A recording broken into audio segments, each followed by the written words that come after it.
Today we are going to summarize some of the functions of the cell membrane. Cells are separated from their external world by a very thin, fragile structure which is called as the plasma membrane, which is only 5 to 10 nanometer wide. Even though it is very thin and fragile, it is one of the most important structure of the cell because it gives the cell its identity.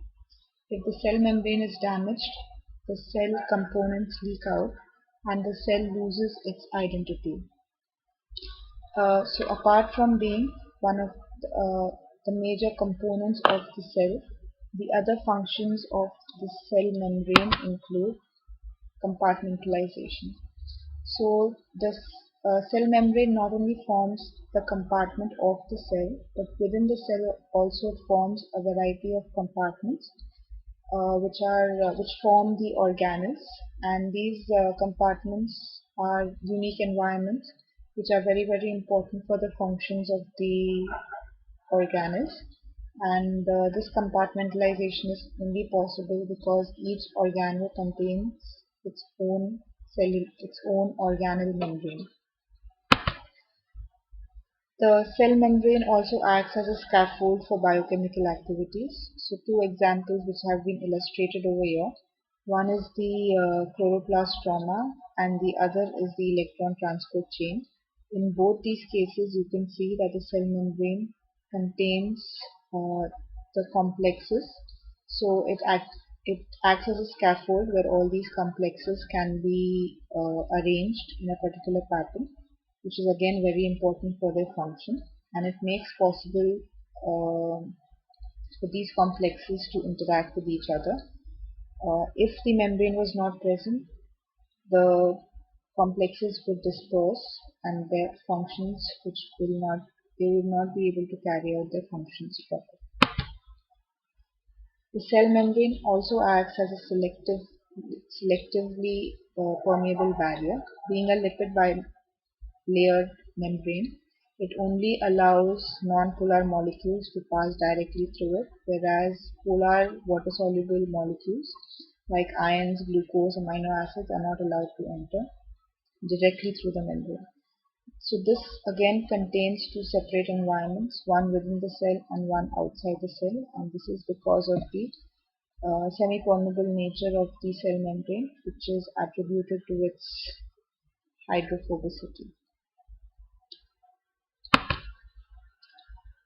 Since polar molecules are important for the cell, the cellular membrane has a number of transporter proteins which makes possible the transport of ions, solutes, and other smaller molecules. The membrane also forms synapses in case of neurons, which allows very close interactions of neurotransmitters, which allows the transmission of nerve impulses.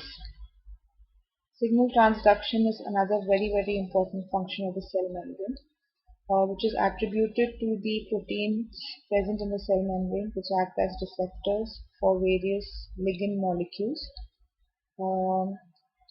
The binding of these ligands to the receptors creates certain conformational changes in the proteins, which then allows the message which was carried by the primary messenger to be delivered inside the cell.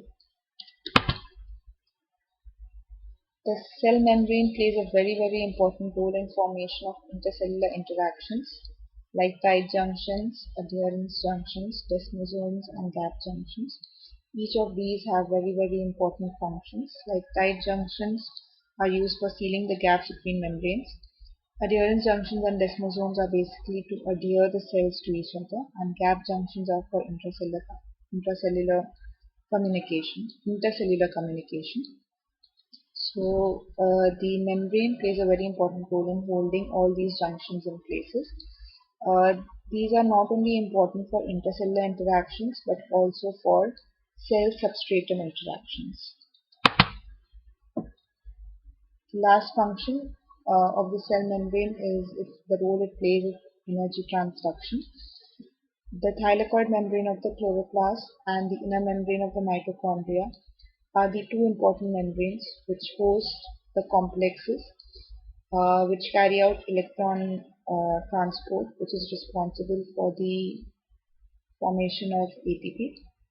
These membranes also hold ATP synthesis, which are the molecular machines responsible for ATP synthesis.